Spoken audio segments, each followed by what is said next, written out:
Alright, welcome to my Monster Jam game tier list. I did do a top 10 Monster Jam games video back in 2021. This is kind of the same thing, but my opinions may have changed slightly, so that's kind of why we're doing this here, over a year later. Okay, I'm just gonna rank them in order of where they are on this list down here. Maximum Destruction. Pretty good game. So this is basically a Twisted Metal game, which I've never played myself. But essentially, it's a game where you're a truck. You've got to destroy the other trucks with weapons and your own body. Probably the most different Monster Jam game on this list. I mean, it has a freestyle mode. I think it actually does have a racing mode. I don't even know if it has a racing mode. It does have a freestyle mode. But the main focus of the game is definitely the Battle Royale type mode. And honestly, I can respect that. It did a good job of what it intended on doing. So, for those reasons, I think, well, wait a minute. Can I, rename this? This is, good. Why would we go from average to best and then pro? What does this even mean? I should just, hang on. S-A... Okay, well, we're working with this. Okay, I just realized now this list is going in order of when the games came out. That does make sense. Alright, Monster 4x4 Masters of Metal. In my top 10 video, I said this was one of the worst games. I think I might have even put this at the lowest score. I don't know if I agree with that. Gameplay wise, it's okay. It's nothing to write home about, but it's not terrible. It's just the commentators, the cutscenes, the CGI is really bad. Just from a pure gameplay perspective though, it's not the worst thing I've ever played, so if I can just kind of take a look back here and say, okay, what about the gameplay? That's the most important part of the video game. At that point, it's not that bad. That said though, it's still going into you. Sorry to all my Monster 4x4 Masters of Metal fans, because I know you do exist, but I do not share your opinions. Monster Jam 07, this is a good one. This is the first Monster Jam game I ever played, and though it's not really a realistic Monster Jam game or anything like that, it's a very kind of arcadey racing type thing. I enjoy it a lot. I love the physics of the game. I love some of the wacky stuff that can happen out of nowhere where you just fling against a building and then boom, here's a mountain. It's good. It's a fun time. I love the outdoor events. I love the cross-country type stuff where you're not in a stadium. You're actually outside in the wilderness, in a desert, wherever you might be. It's a nice variety of different landscapes that you can play on, and I like that. So for those reasons, it's going in S. You know what? No, okay, I'm gonna move Maximum Destruction down to B, because it's not A tier. I didn't want to put it as average, but now that we have a B tier, that's kind of more average. Urban Assault, I don't think this is I'm gonna say that sentence over again. I don't think it's a secret. If you guys know me, you know where I'm putting this. S tier. I think this game pretty much took 07 and did everything better with it. It really went in on the whole, not in a stadium, outdoor, in different locations in a city, and it kind of doubles down on the more arcadey feel with, now you can control your truck in the air. In general, I guess the physics are a little less realistic. I mean, you have game modes like Skee Ball, where I don't think we're ever gonna see something like that in a real Monster Jam event, but for a Monster Jam video game, that is perfect. Even something like Skill Jump, which I don't particularly love that game mode, but just the idea of adding something like that into a Monster Jam video game, I love. And I would love to see more stuff like that in future Monster Jam games. Alright, Path of Destruction. I recently played through this game on my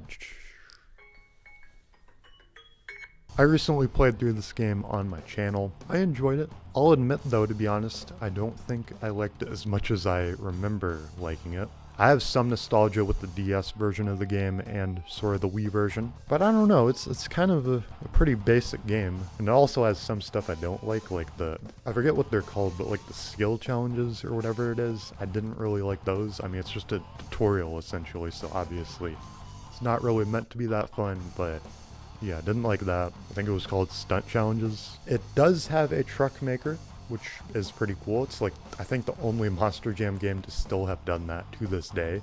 that is something they should bring back. But I don't know, like with the races especially, it doesn't feel like there's much depth to it. There's not much to the gameplay. And they're kind of easy, honestly, even in hard mode. If you respawn, you'll usually respawn ahead and there's no real penalty for respawning. I guess you lose XP, but it's really not that big of a deal. And it is more realistic than the previous two games.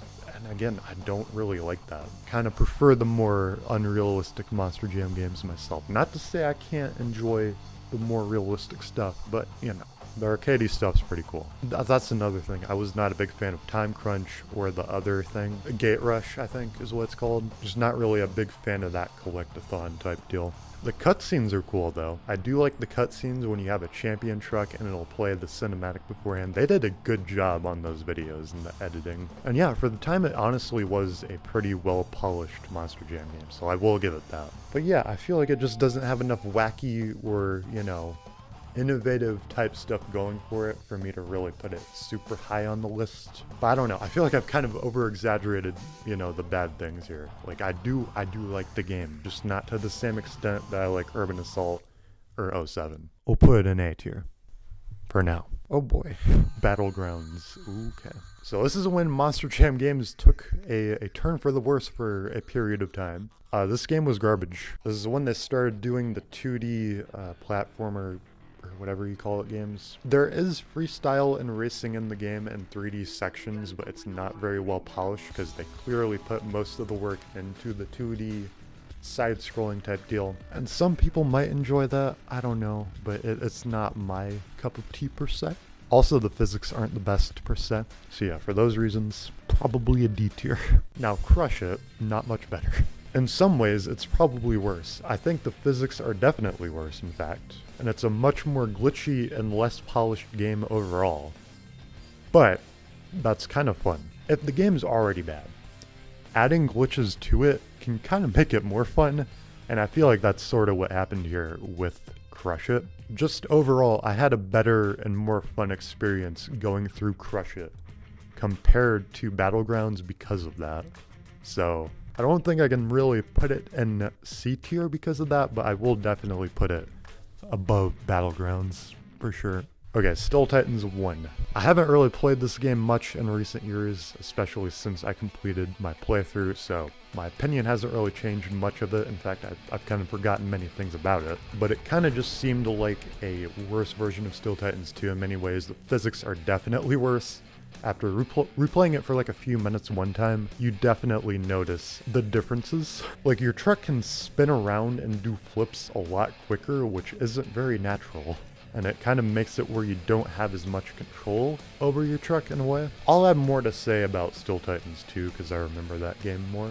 I played it very recently, but Still Titans 1, I'm gonna put it here actually. And I'll tell you why in a second. Still Titans 2, not actually on this list here that I have, but I'll put it in and post, I guess. I think one problem Still Titans 2 kind of had going for it for me was just that it was much longer than, you know, anything really other than Still Titans 1. And I had finished my Still Titans 1 playthrough not that long before I played this game, so perhaps I was just still Titans'd out by the time I made like my top 10. Because looking at the game as a whole, I don't know, I don't think it's that bad. I wouldn't put it on the same level as Urban Assault or Path of Destruction or anything like that, but you know, I would say above Still Titans obviously, and then honestly maybe above Path of Destruction. I don't know. I could see it. You could put it there.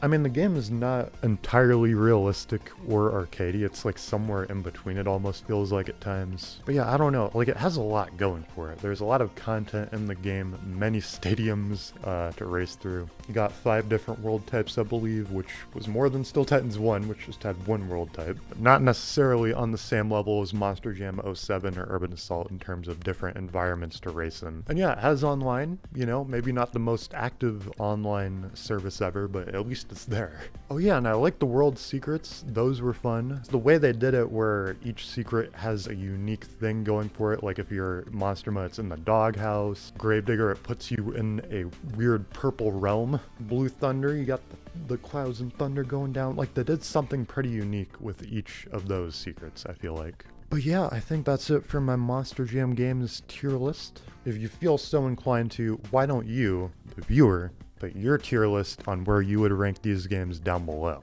And yeah, my opinion may change in the future. I'm sure it will. I'm gonna revisit many of these games probably soon on my channel, so look out for that. But yeah, that's gonna do it. Leave a like if you enjoyed, subscribe to see more. I'll see you guys next time.